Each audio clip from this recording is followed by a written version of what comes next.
अस्सलाम वालेकुम, मेरा नाम है फ़रीहा ख़ान और आप देख रहे हैं इंग्लिश विद रोशनी, आपका अपना यूट्यूब चैनल जहां हम सब मिलकर इंग्लिश को वर्ड बाय वर्ड पढ़ते हैं। तो आज का जो एडिटोरियल है उसका टाइटल है IAEA ईरान वोट। तो इसको स्टार्ट करने से पहले मैं थोड़ा सा इसका बता दूं। अच्छा, इसमें वो ये बात कर रहा है कि जो बोर्ड ऑफ गवर्नर्स है ना इंटरनेशनल एटॉमिक एजेंसी से, उन्होंने क्या किया है, उन्होंने तेहरान की न्यूक्लियर डील से मुतल्लिक ना एक रेजोल्यूशन पेश किया है, एक सलूशन पेश किया है। अच्छा, जिसमें उन्होंने एक तो ईरान पर तनकीद की है और उससे मुतालबा किया है कि वो इनके साथ ना मुकम्मल ताउन करे। अब ये जो रेजोल्यूशन था ना, इसको 25 मेंबर्स ने ना इसके हक़ में वोट दिया है और इस बात पर जोर दिया है कि जितने भी UN न्यूक्लियर वॉर डॉक्स हैं आप उनको एक्सेस दे दें अपनी साइट्स की। अच्छा, और चीन और रूस ने ना इसकी मुखालफत में वोट दिया, इस रेजोल्यूशन के अगेंस्ट वोट दिया। और इसमें वो बता रहा है कि 7 स्टेट्स ऐसी थी जिसमें इंडिया और पाकिस्तान शामिल हैं जिन्होंने वोट ही नहीं दिया। और मज़ीद ये कि इस रेजोल्यूशन को असल में पेश करने वाले कौन थे, फ्रांस, जर्मनी और बरतानिया थे। और अमेरिका ने इस रेजोल्यूशन की बड़ी हमायत की थी, वो उसने इसको सपोर्ट किया था। तो वो ये बात कह रहे हैं, ये जो रेजोल्यूशन है ना, इसके बारे में हालांकि जो ईरान की तरफ से ना वो ये बात क्लियर हो चुकी थी कि ये जो करारदाद है इससे फ़ायदा नहीं होगा बल्कि उल्टा नुकसान होगा। और रूस के जो सफ़ीर थे उन्होंने भी इसी बात पर एग्री हुए जो बात की गई थी ईरान के ज़रिए। तो अब वो राइटर जो है ना, वो जो ऑथर है, उसका पॉइंट ऑफ व्यू क्या है, वो कह रहा है कि अगर ये जितनी भी यूरोपियन सिग्नेटरीज़ हैं ना, अगर ये सिंसियर एफर्ट्स करें तो ये जो न्यूक्लियर डील है इसको तो आसानी से बचाया जा सकता था, सेव किया जा सकता था। कहता असल में ये जो ईरानियन इकोनॉमी है ना वो बहुत बुरी तरह से मुतासिर हो गई है। किस वजह से हुई है? एक तो जो अमेरिकन ने जो सैंक्शंस लगाई हुई है, जो बैन लगाए हुए हैं, दूसरा कोविड-19 पेंडेमिक की वजह से बाकी की कसर पूरी हो चुकी हुई है। तो अब वो ये बात कर रहा है कि ये जो ईरान है ना, ये इस पॉइंट पे खड़ा है कि उसको हर कदम ना सोच कर लेना होगा, बड़े कॉशन के साथ लेना होगा, वरना इससे क्या होगा, दूसरे लोगों को, जो ट्रंप है, जो उसके साथ के लोग हैं, उनको ना एक एक्सक्यूज़ मिल जाएगा कि किसी तरीके से ना वो इनकी मिजरीज़ में, इनकी तकलीफ़ों में इजाफा कर सकें। और थर्ड वो ये बात करता है, कहता है कि अगर ये प्रेशर इसी तरह से आप लोग इनके साथ करते रहना तो ईरानियन ने क्या करना है, उन्होंने विड्रॉ कर लेना है। और अगर वो इस डील से पीछे हट के ना, तो सबसे ज़्यादा जो नुकसान पहुँचेगा ना वो मिडल ईस्ट को पहुँचेगा। तो इसलिए बेहतर यही है कि जितने भी लोग हैं, जो जितने भी स्टेक होल्डर्स हैं, उनको चाहिए कि आप दिली एफर्ट्स डालो, दिली कोशिश करो इस चीज़ को, इस डील को सेव करने के लिए। तो चलें इसे स्टार्ट करते हैं।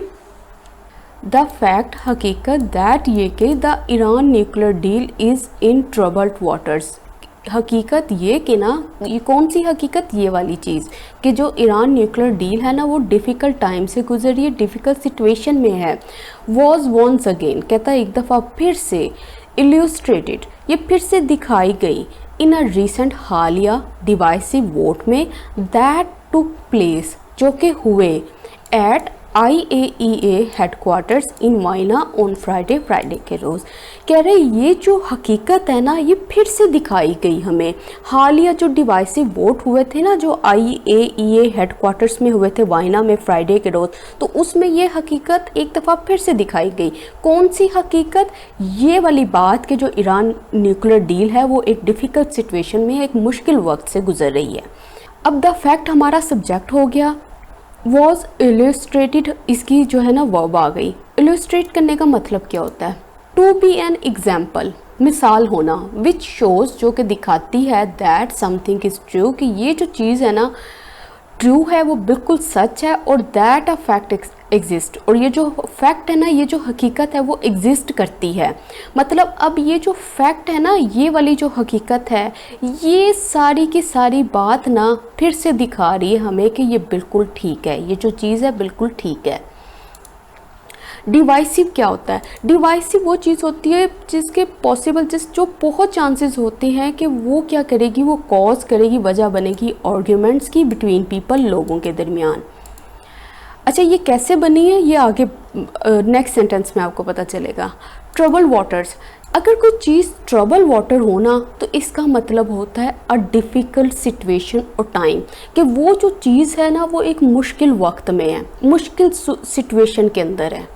तो अगरचे द यूएन न्यूक्लियर वॉचडॉग, जो यूएन न्यूक्लियर वॉचडॉग थे ना, जो इसकी निगरानी करने वाले थे, उन्होंने पास किया और रेजोल्यूशन, एक डिसीजन को, एक फैसले को, एक करारदाद को, अच्छा, स्पॉन्सर्ड बाय, जिसको स्पॉन्सर किया गया यूरोपियन स्टेट्स के ज़रिए, एंड सपोर्टेड, जिसको सपोर्ट किया गया बाय 25 मेंबर्स के ज़रिए, मतलब 25 मेंबर्स ने उस रेजोल्यूशन के हक़ में वोट दिया। आस्क करते हुए तेहरान को टू फुली, के मुकम्मल तौर पर कोऑपरेट करे विद द एजेंसी के साथ। 7 स्टेट्स, जो 7 स्टेट्स थी ना, एब्सटेंट, उन्होंने क्या किया, वो एब्सटेंट रही, उन्होंने वोट नहीं दिया, इंक्लूडिंग, जिसमें शामिल है पाकिस्तान एंड इंडिया, पाकिस्तान और इंडिया जिसमें शामिल है उन 7 स्टेट्स के अंदर। वाइल जबकि रशिया और चाइना करेक्ट की स्टेक होल्डर्स, जो कि बहुत ही इंपॉर्टेंट स्टेक होल्डर्स हैं इन द JCPOA में, एज जैसा कि द डील इज़ नोन, कहते हैं जैसा कि डील जानी चाहती है, वोटेड अगेंस्ट इट। अब ये जो रशिया और चाइना थे, इन्होंने क्या किया, इस रेजोल्यूशन, इस करारदाद, इस डिसीजन और सोल्यूशन के अगेंस्ट वोट किया। तो वो ये कह रहा है कि जो न्यूक्लियर वॉचडॉग थे ना, उन्होंने पास किया, उन्होंने एक रेजोल्यूशन को पास किया, ठीक है, जिसको स्पॉन्सर किया गया यूरोपियन स्टेट्स के ज़रिए और जिसको 25 वोट्स के ज़रिए सपोर्ट किया गया, ये कहते हुए कि ईरान से कि आप मुकम्मल तौर पर कोऑपरेट करो एजेंसी के साथ। और 7 जो स्टेट्स थी ना, उन्होंने वोट नहीं दिया, जिसमें शामिल पाकिस्तान और इंडिया है, जबकि जो रशिया और चाइना थे, उन्होंने क्या किया, उन्होंने इस रेजोल्यूशन के अगेंस्ट वोट दिया। अच्छा, अब देखो, ये जो वॉच डॉग है, ये कौन होते हैं, ठीक है। Watch dog is a person भी हो सकता है, कमेटी भी हो सकती है, ऑर्गेनाइजेशन भी हो सकती है, ठीक है, जिसका काम ये होता है टू मेक श्योर, यकीन दहानी कराना कि companies do not act illegally और इररिस्पॉन्सिबली। उसने ये यकीन दहानी करानी होती है जो कंपनीज हैं वो कोई इलीगल काम तो नहीं कर रही, इररिस्पॉन्सिबल तो नहीं है वो। तो उस चीज़ को पक्का करने के लिए वो जो लोग होते हैं उनको वॉच डॉग बोला जाता है। वो कमेटी भी हो सकती है, ऑर्गेनाइजेशन भी हो सकती है। तो अब यहाँ पे कौन से वॉच डॉग हैं, ये यूएन न्यूक्लियर वॉच डॉग हैं जो इसकी निगरानी कर रहे हैं। इंस्पेक्टर्स भी बोल सकते हो आप इनको। दिस शोज, कहता है ये जो चीज़ है ना, ये दिखाती है वाइल जहाँ इट इज़ इम्पोर्टेंट, ये बहुत ही अहम है, टू प्रिवेंट, रोकना, the JCPOA from falling apart. कहता है ये जो चीज़ है ना, हमें बताती है कि ये कितनी अहमियत के हामिल है, रोकना JCPOA को फेल होने से। वर्ल्ड ओपिनियन इज़ डिवाइडेड, कहता पूरी दुनिया, जो आलमी ओपिनियन है वो डिवाइड हो गया है इस बात पे, how to go about it. अब इसको लेकर कैसे चला जाए, इस डील को लेकर कैसे चला जाए। तो वो कह रहे हैं इस चीज़ से, अब खुद ये कह रहे हैं, ये सारी चीज़ें जो नज़र आ रही हैं कि किसने किसके अगेंस्ट वोट किया, किसने किसके लिए वोट किया, किसने वोट नहीं किया, इन सब चीज़ों से ये पता चलता है कि ये बहुत अहम है प्रिवेंट करना JCPOA को फेल होने से। आलमी ओपिनियन जो है वो डिवाइड हो चुका है इस बात पे कि अब इस चीज़ को लेकर कैसे चला जाए, ठीक है। फॉलिंग अपार्ट, फॉल अपार्ट जो है ना वो फ्रेजल वर्ब है, ठीक है। इसका मतलब है कि अगर कोई ऑर्गेनाइजेशन, कोई सिस्टम, कोई रिलेशनशिप फॉल अपार्ट होता है ना, तो इसका मतलब होता है इट स्टॉप्स बीइंग इफेक्टिव और सक्सेसफुल, कि वो इफेक्टिव नहीं रहेगा, वो सक्सेसफुल नहीं रहेगा। देखो, फॉल का मतलब क्या होता है, गिरना। अपार्ट का मतलब होता है अलहदा हो जाना। तो ऑफ कोर्स अगर कोई चीज़ फॉल अपार्ट होगी तो वो फेल ही हो जाएगी ना, वो नाकाम हो जाएगी। गो अबाउट समथिंग का मतलब होता है to begin to do something, शुरू करना, टू डू करना समथिंग, किसी चीज़ को। देयर हैज़ बिन टेंशन, कह रहा है वहाँ पे टेंशन रही है, due to Iran's apparent refusal, वो जो ईरान का वाज़िया जवाब था, इनकार था, टू अलाउ करने के लिए एक्सेस, रसाई को, किस चीज़ की रसाई, टू सर्टन न्यूक्लियर साइट्स, जो सर्टन न्यूक्लियर साइट्स है ना जिसके लिए उन्होंने एक्सेस मांगी थी, उस चीज़ के ऊपर जो ईरान का वाज़िया जो रिफ्यूज़ल रहा ना, जो ईरान का वाज़िया इनकार रहा है, इसको लेकर ना वहाँ पे बहुत सारी टेंशन्स रही हैं। अब यहाँ पे फिर अगेन इन्वर्जन बनी हुई है। Tehran has hardened it's stance, कह रहे हैं जो तेहरान है ना उसने और सख्त कर दिया है इट्स स्टांस, अपना जो उसका मौक़िफ़ था ना, अपना पॉइंट ऑफ व्यू था, जैसा कि फ्यू ऑफ द बेनिफिट्स, कह रहा चंद एक जो बेनिफिट्स थे ना, दैट वर टू एक्यूर, जो कि रिसीव होने वाले थे, टू इट उसे, आफ्टर साइन करने के बाद, द लैंडमार्क 2015 डील को हैव मटीरियलाइज्ड, वो मटीरियलाइज्ड हो गए हैं, वो रियल हो चुके हैं। तो वो ये बात कह रहा है कि अब जो तेहरान है ना, उसने और ज़्यादा अपने मौक़िफ़ को बहुत ज़्यादा, जिसको कहते नहीं, सख्त कर दिया अपने मौक़िफ़ को, क्योंकि बिल्कुल वो चंद एक कहता चंद एक जो बेनिफिट्स थे ना जो हासिल होने थे, दैट वर टू एक्योर, जो रिसीव होने थे इसको कब, साइन करने के बाद एक बहुत बड़ी 2015 डील को, वो मटीरियलाइज्ड हो गए हैं। वो जो बेनिफिट्स थे ना वो मटीरियलाइज्ड हो गए। मतलब क्या है मटीरियलाइज होने का? To come into existence, become real, मतलब वो पूरे हो जाना, वो एग्जिस्ट हो जाना, वो रियल हो जाना। एक्योर का मतलब होता है रिसीव करना। तेहरान्स रिप्रेजेंटेटिव, कहता तेहरान का जो रिप्रेजेंटेटिव है ना, जो नुमाइंदा है टू द IAEA के लिए, सेड, उसने कहा, ही कैटेगोरिकली डिप्लोर्स, कि वो साफ साफ इनकार करता है, द रेजोल्यूशन, ये जो आपने करारदाद पेश की है ना, ये जो डिसीजन लिया, ये जो सोल्यूशन पेश किया है, इसको उसने एतराज़ किया है। वाइल जहाँ ईरानियन ऑफिशल्स, जो ईरानियन ऑफिशल्स थे ना, हैड प्रीवियसली सेड, वो पहले की बात कर रहा है, वो कह चुके थे, क्या कह चुके थे? दैट, ये कि Israel was behind the latest campaign, ये जो न्यू कैंपेन है ना, जो न्यू रेजोल्यूशन है, इसके पीछे कौन है? उनका दुश्मन है इसराइल। किस लिए? टू एक्सेस, वो रसाई हासिल करना चाहता है तेहरान न्यूक्लियर फैसिलिटीज़, तेहरान की जो न्यूक्लियर फैसिलिटीज़ हैं, जो उसकी साइट्स हैं, उसकी एक्सेस चाहता है, उसकी रसाई चाहता है। तो वो ये बात कह रहा है जो तेहरान की तरफ से जो उसके रिप्रेजेंटेटिव थे, जो नुमाइंदे थे IAEA के लिए, उन्होंने तो साफ साफ एतराज़ कर दिया इस रेजोल्यूशन को लेकर। कहता वाइल, जबकि जो ईरान के ऑफिशियल्स थे वो प्रीवियसली ये बात कर चुके थे कि जो इसराइल है वो असल में बिहाइंड है इस नई कैंपेन के पीछे। क्यों पीछे है? क्योंकि वो एक्सेस चाहता है, रसाई जाता है तेहरान की जो न्यूक्लियर फैसिलिटीज़ हैं, जो उसकी साइट्स हैं, जो उसकी जगह है, उसकी एक्सेस चाहता है। अच्छा, कैटेगोरिकली का मतलब होता है, ये एडवर्ब है, इसका मतलब होता है साफ साफ, with surety, without doubt, clearly, साफ साफ, मतलब येस और नो, दोनों में से अगर जो भी आपका आंसर है तो आप उसको क्या कहते हो? कैटेगोरिकली उसको आंसर करते हो। अगर आपका आंसर येस है तो आप फ़ौरन कहते हो, आप दरमियान में कोई शक व शुबात नहीं रखते, तो उस चीज़ को कहते हैं कैटेगोरिकली। डिप्लोर्स, इसका मतलब क्या होता है? इसका मतलब होता है कंडेम करना, क्रिटिसाइज करना, एतराज़ करना। अच्छा, अब ये जो तेहरान रिप्रेजेंटेटिव है ये सब्जेक्ट हो गया, सेड उसकी वर्ब हो गई। उसके बाद ही सब्जेक्ट हो गया, अच्छा डिप्लोर्स को मैंने रेड नहीं किया, इसको अभी कर लेते हैं, ये हमारी वर्ब है, तो ही हमारा सब्जेक्ट हो गया, डिप्लोर्स उसकी वर्ब हो गया। उसके बाद ईरानियन ऑफिशियल्स हमारे सब्जेक्ट हो गया, हैड सेड जो है उसकी वर्ब हो गई। उसके बाद इसराइल आ गया, उसके बाद वॉज जो है वो उसकी वर्ब हो गई। Russia has also term the resolution counter productive, कह रहा है जो रशिया है ना, हैज़ ऑल्सो, वो भी कर चुका है किसी चीज़ को, किस चीज़ को? टर्म कर चुका है, नाम दे चुका है, किसको? द रेजोल्यूशन, ये जो सोल्यूशन, ये जो डिसीजन आपने रखा था ना, वो भी इसको नाम दे चुका है। अच्छा, क्या नाम दिया उसने इसको? Counter productive. काउंटर प्रोडक्टिव का मतलब क्या होता है? काउंटर प्रोडक्टिव का मतलब होता है कि ये जो आपने डिसीजन बनाया है ना, ये प्रोडक्टिव नहीं होगा, मतलब ये कोई पॉजिटिव रिजल्ट्स प्रोड्यूस नहीं करेगा। जो चीज़ प्रोडक्टिव होती है वो पॉजिटिव रिजल्ट्स देती है, और जो चीज़ काउंटर प्रोडक्टिव होती है ना, तो वो उसके जो रिजल्ट्स होते हैं वो बिल्कुल ऑपोजिट होते हैं उन रिजल्ट से जो आपने चाहे होते हैं। जो आप चाहते हो ना कि इस चीज़ का रिजल्ट ये निकले, तो वो उससे उलट निकलते हैं, तो उस चीज़ को क्या कहते हैं? काउंटर प्रोडक्टिव कहते हैं। हैविंग एन इफेक्ट, असर रखना, दैट इज़ द ऑपोजिट, जो बिल्कुल ऑपोजिट हो किस चीज़ के? ओ व्हाट यू इंटेंट और डिज़ायर, कि आपका क्या इरादा था, आपकी क्या ख्वाहिश थी उन नताइज को लेकर, तो वो जो नताइज हैं वो बिल्कुल काउंटर प्रोडक्टिव हैं। तो रशिया भी इस चीज़ से साफ साफ वो इस चीज़ के हक़ में नहीं है।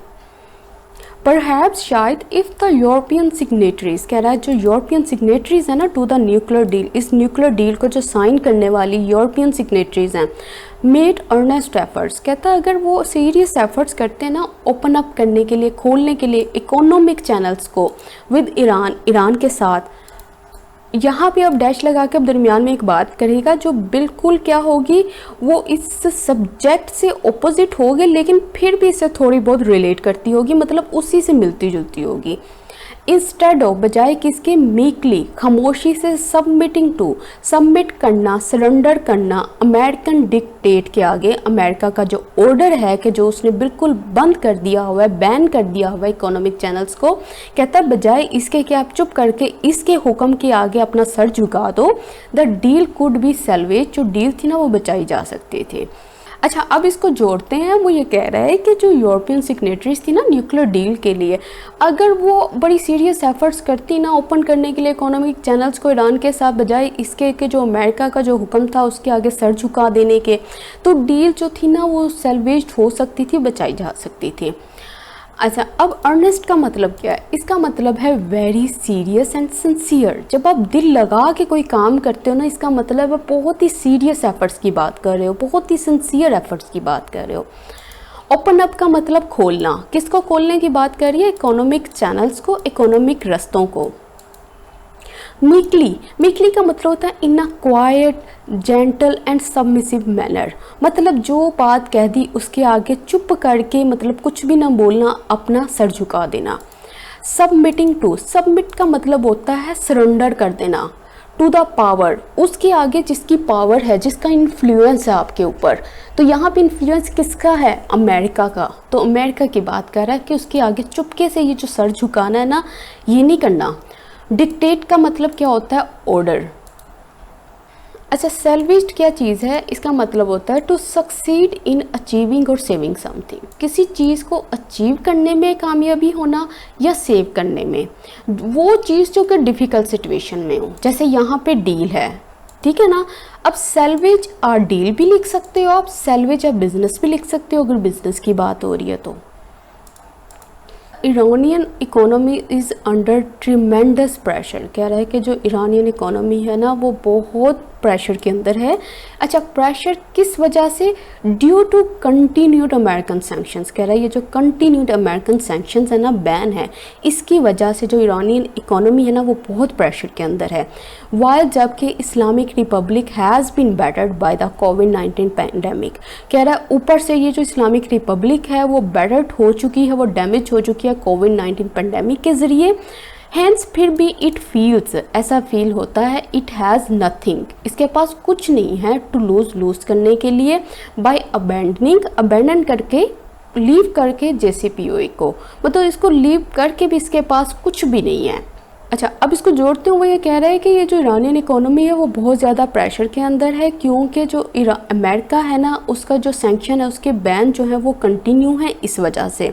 और कह रहा है इस्लामिक रिपब्लिक जो है ना दूसरी तरफ वो बहुत ज़्यादा मुतासिर हो चुकी है कोविड-19 पैंडेमिक से। फिर भी कहता है ऐसा महसूस होता है कि उनके पास कुछ भी नहीं है लूज़ करने के लिए, खोने के लिए, अगर वो ये जो अबेंडन करके JCPOA को, मतलब इसको अबेंडन भी कर दें, उसके पास कुछ भी नहीं है, वो बहुत बुरी तरह से उनकी इकोनॉमी जो है ना वो मुतासिर हो चुकी हुई है। तो ईरानियन इकोनॉमी जो है हमारा सब्जेक्ट है, इस जो है उसकी वर्ब है। देखो सैंक्शंस का यहाँ पे जो मतलब है ना, ये मतलब है बैन, ठीक है। सैंक्शन का एक मतलब होता है मंजूरी देना भी, अप्रूवल देना भी, लेकिन यहाँ पे जो मतलब है इसका मतलब है बैन। अच्छा, अबेंडनिंग, अब यहाँ पे अबेंडनिंग क्यों आया है? ठीक है, अबेंडन भी तो आ सकता है ना। अबेंडन का मतलब क्या होता है? किसी चीज़ को लीव कर देना, तर्क कर देना।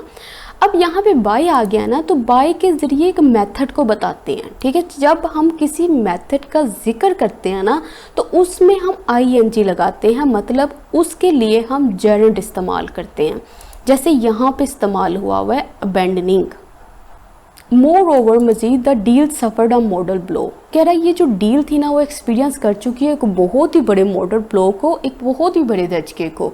When the US unilaterally withdrew, जब US जो था ना यूनिलैटरली एक तरफी से वो कैंसिल कर दिया, उसने पीछे हट गया। किससे? फ्रॉम इट, मतलब डील से, इन 2018 में। कह रहे हैं कि मज़ीद ये डील जो है ना ऑलरेडी अब हो रही है ना, जो भी सिचुएशन से गुजर रही है, तो वो कह रहे हैं ये डील जो है ना वो ऑलरेडी सफ़र कर चुकी है। उसने वो धचका देख लिया हुआ है जब यूएस जो थी वो उसने कैंसिल कर दिया था, वो विड्रॉ हो गई थी, पीछे हट गई थी इस डील से 2018 में। अच्छा, डील हमारा सब्जेक्ट, सफ़र इसकी वर्ब है। सफ़र करने का मतलब होता है एक्सपीरियंस करना, किसी चीज़ को फील करना। अच्छा, मोर्टल ब्लो का मतलब क्या है? मोर्टल ब्लो का मतलब क्या होता है? इसका मतलब है समथिंग, वो चीज़ जो बहुत सीरियस हो और दैट मे कॉज, जो कि वजह बन सकती हो इख्तिताम का, किसी चीज़ के एंड होने का। टू कम्प्लीटली डिस्ट्रॉय समथिंग, या कम्प्लीटली उसको डिस्ट्रॉय कर देना। अब ये जो चीज़ थी ना, डील जो थी, उसने सफ़र किया था, उसने एक्सपीरियंस किया था इस चीज़ को, और ये वो चीज़ थी जो मुकम्मल तौर पर डिस्ट्रॉय कर सकती थी इसको। अच्छा, यूनिलैटरली का मतलब होता है यकतरफी। मतलब ये हम बहुत डिटेल में पढ़ चुके हैं पिछले एडिटोरियल्स में, यहाँ पे मैं सिर्फ एक डेफिनेशन बता देती हूँ आपको। इसका मतलब है यूज़ टू इंडिकेट, ये यूनिलैटरली जो है ना इस्तेमाल होता है इंडिकेट करने के लिए उस चीज़ को जो कि होती है किसी इंसान के ज़रिए या कंट्री के ज़रिए बगैर किसी अप्रूवल के, एग्रीमेंट के। किधर से एग्रीमेंट होना है, किधर से अप्रूवल होना है? दूसरे लोगों से या कंट्री से जो इस सिचुएशन में इन्वॉल्व होते हैं। ठीक है, इसका मतलब क्या है? यूनिलैटरली मतलब बगैर उनकी अप्रूवल के, एग्रीमेंट के, खुद पीछे हट जाना, यकतरफी से पीछे हो जाना। तो यूएस जो थी ना वो खुद ही अलहदा हुई थी, विड्रॉ किया था उसने इस डील से। अच्छा, विड्रॉ का मतलब होता है कैंसिल करना, रिवर्स करना, रिपील करना, रिवोक करना, मतलब पीछे हट जाना। Hawks within the Trump administration, कह रहा है जितने भी ऑफिशियल्स थे, पॉलिटिशियंस थे ट्रम्प एडमिनिस्ट्रेशन के अंदर, डिड, उन्होंने किया, क्या किया? ऑल दे कुड, जो वो कर सकते थे। अच्छा, किस लिए क्या किया उन्होंने? टू लगा के बता रहा है, अनडू करने के लिए, फिर से रिवर्स करने के लिए। द मच अक्लेम्ड एग्रीमेंट, उस एग्रीमेंट को जो उसको पब्लिकली तौर पर जिसको बहुत सराहा गया था, जिसको बहुत तारीफ मिली थी। अच्छा, कौन सा ये एग्रीमेंट था? कह रहा है which was one of the highlights, जो कि था वन, किस चीज़ में से वन था? जितनी भी जो हाईलाइट्स थी ना, जितने भी इम्पोर्टेंट वर्क थे, बेस्ट वर्क थे, किसके? Of Barack Obama's time, Obama के जो टाइम के जो अच्छे काम थे उनमें से एक थी इन द वाइट हाउस में। कह रहे जितने भी हॉक्स हैं ना, जो ट्रम्प एडमिनिस्ट्रेशन के अंदर जो भी ऑफिशियल्स बैठे हैं, पॉलिटिशियन बैठे हैं, उन्होंने पूरी कोशिशें की थी कि वो जो एग्रीमेंट हुआ था ना, जिसकी बहुत तारीफ की गई थी, उसको वो अनडू कर दें, मतलब फिर से रिवर्स कर दें, मतलब कि इस डील को कैंसिल कर दें, जो कि क्या थी? कहता ये वो एग्रीमेंट था, ये वो काम था जो कि बेस्ट कामों में से एक था ओबामा के टाइम का इन द वाइट हाउस में। अच्छा, हॉक्स क्या होते हैं? कहता है ये हॉक्स, अगर इसको इस सेंस में देखा जाए ना पॉलिटिक्स के हिसाब से, ये पॉलिटिशियन होता है या ऑफिशियल होते हैं, ठीक है, who believes in using force, जो किस चीज़ पर यकीन रखते हैं? वो यकीन रखते हैं इस्तेमाल करने पे फोर्स को, और बहुत फर्म एक्शन को, बहुत सख्त एक्शन को। व्हेन डीलिंग विद प्रॉब्लम्स, जब डील किया जाता है प्रॉब्लम्स को, रादर देन, बजाय कि इसके मोर पीसफुल अप्रोच के। ये वो लोग होते हैं, मतलब जो जिसको कह लो ना, मतलब कि ये लोग हर टाइम, ये वो पॉलिटिशियन ऑफिशियल्स हैं जो कि पीसफुल वे फाइंड नहीं करेंगे किसी भी चीज़ का सलूशन निकालने के लिए। ये वो लोग होंगे जो वार को ना, जो लड़ाई को, जो जंग को इंसाइट करेंगे, इंस्टिगेट करेंगे, ये वो लोग होते हैं। अच्छा, अंडू का हम सबको पता है कि हम Ctrl+Z करते हैं, जिसका मतलब होता है वापस दोबारा, जो भी हमने काम गलत किया था उसको दोबारा से ठीक कर देना, Ctrl+Z कर देना। इसका मतलब है to bring in the older form, जो पहले वाली जो फॉर्म थी ना, वापस उसी में आ जाना। तो ये अंडू करने की कोशिश कर रहे थे। मच अक्लेम्ड, इसका मतलब होता है पब्लिकली प्रेस्ड। अक्लेम्ड वो चीज़ होती है जिसको पब्लिकली तौर पर प्रेस किया गया हो, सेलिब्रेट किया गया हो, जिसको बहुत अप्रिशिएट किया गया हो।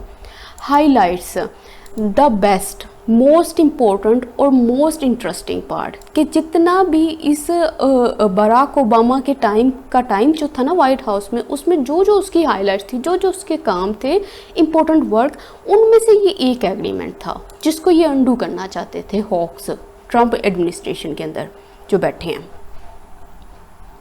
अच्छा, हाइलाइट्स क्या है? हाइलाइट्स का मतलब है द बेस्ट, मोस्ट इम्पोर्टेंट और मोस्ट इंटरेस्टिंग पार्ट। मतलब ओबामा के टाइम का जब वो वाइट हाउस में था, जो जो उसने अच्छे काम किए थे, इंपॉर्टेंट वर्क किए थे, उनमें से ये एक चीज़, ये एग्रीमेंट था जिसको ये लोग अंडू करना चाहते थे। फ्रॉम हियर कहता है यहाँ से Iran must proceed with caution, Iran को प्रोसीड विद करना चाहिए, कंटिन्यू करना चाहिए एहतियात के साथ। कह रहा है किस लिए एहतियात से काम लेना चाहिए? कह रहा है फॉर एनी मिस कैलकुलेशन, कहता है अगर कोई भी ज़रा सी रॉन्ग जजमेंट हो गई ना फ्रॉम इट्स एंड, इसकी तरफ से, विल गिव, वो देगी। अच्छा, क्या चीज़ देगी? एन एक्सक्यूज़, एक वजह। अच्छा, किसको देगी? द वॉर लॉबी, वो लोग जो वॉर को चाहने वाले हैं। अच्छा, कौन है? दैट सराउंड्स डोनाल्ड ट्रंप, जो कि डोनाल्ड ट्रंप को घेरे में लेते हैं, जो हर टाइम इसके पास होते हैं। अच्छा, टू ऐड करने के लिए किसको? टू इट्स फाइनेंशियल मिजरीज, जो भी इसकी फाइनेंशियल मिजरीज हैं, जो भी इसकी तकलीफ़ें हैं, उसमें मज़ीद इजाफा करेंगी ये चीज़ें। तो वो कह रहा है कि यहाँ से ईरान को बड़ी एहतियात से काम लेना चाहिए, क्योंकि अगर ज़रा सा भी कोई रॉन्ग जजमेंट की ना, तो इसके एंड से अगर कोई भी रॉन्ग जजमेंट हुई, उससे क्या होगा? ये एक एक्सक्यूज़ दे देगा उन लोगों को जो ऑलरेडी वॉर लॉबी हैं, जो कि चाहते हैं कि इस तरह का काम हो, वॉर हो, जो कि सराउंड करते हैं डोनाल्ड ट्रंप को। तो इस चीज़ से क्या होगा? इनकी जो फाइनेंशियल मिजरीज हैं, जो इनकी तकलीफ़ें हैं, इसमें और इजाफा हो जाएगा। अच्छा देखो, अब ये जो सेंटेंस है, अगर आपने नोट किया होगा कि मैंने यहाँ पे जब मैंने विल गिव की बात की थी, तो मैंने यहाँ से सेंटेंस स्टार्ट किया था। यहाँ से सेंटेंस मैंने क्यों स्टार्ट किया था? ये जो दरमियान वाली चीज़ है ना, असल में जो वॉर लॉबी है, असल में ये जब हम गिव यूज़ करते हैं ना, गिव वर्ब, तो इसके टू ऑब्जेक्ट्स होते हैं, ठीक है, एक डायरेक्ट ऑब्जेक्ट, एक इनडायरेक्ट ऑब्जेक्ट। अब इसने कहा कि वो देगा, क्या देगा? एन एक्सक्यूज़, एक वजह।